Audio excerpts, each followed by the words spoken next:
ये केवल सियासी तौर से विरोध हो रहा है। अभी तो एक्ट भी नहीं आया। हमने अपनी रिपोर्ट 428 पेज की दी है, उसके आधार पे सरकार उसको अप्रूव करके सरकार उस पर अमेंडेड जो 44 संशोधन पहले थे, अब उसको जो हमने हमारी रिपोर्ट पे हमने 14 अमेंडमेंट्स किया, उसके आधार पे एक अमेंडेड बिल आएगा। उस बिल को पास होने के बाद इनको कोई बात कहनी चाहिए। इसका मतलब है कि बिल अभी आया भी नहीं, कानून बना भी नहीं। किस सवाल पे आज जंतर मंतर पे all India Muslim personal law board हो, जमायत उलमा हिंद हो, या ओवैसी की पार्टी AIMM हो, या विपक्ष की पार्टियों को नेताओं को बुलाया जा रहा है। ये केवल सियासी तकरार है, लोगों के मन में गुमराह किया जा रहा है। सरकार के प्रति केवल एक विरोध करने के लिए कहा जा रहा है। अन्यथा ये कानून जो सरकार लेकर के आई थी और JPC को सुपुर्द हुआ था, वो एक बेहतरी के लिए। लोग कह रहे हैं जंतर मंतर में बैठ के साहब हमारे अख्तियार DM को दे दिया जाएगा।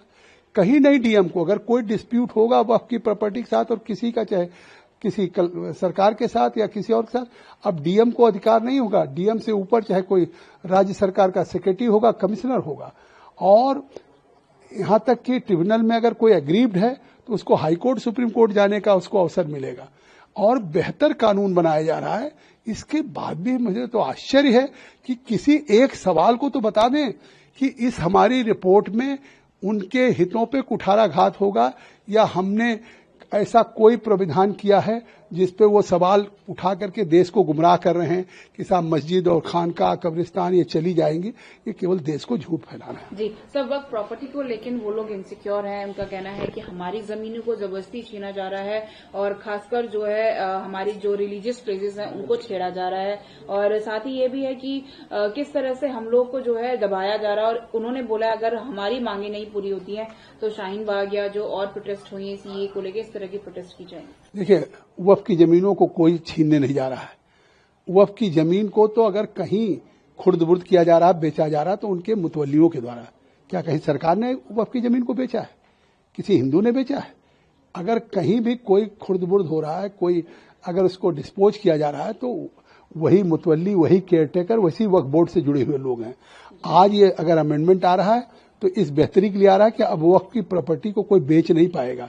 वो रजिस्टर्ड होगी, वामसी पोर्टल पे होगा। उसका लाभ गरीब, पसमानदा बच्चों, अनाथ, विधवाओं को मिले। और ये कहना कि अगर ये कानून पास हो गया तो शाहीन बाग बना देंगे, इस तरह की धमकियां तो पहले भी आई। जब आर्टिकल 370 35A हो रहा था तो ऐसी धमकियां आ रही थी कि जम्मू कश्मीर में खून की नदियां बह जाएंगी। लेकिन आज दुनिया का सबसे फेवरेट डेस्टिनेशन हो गया।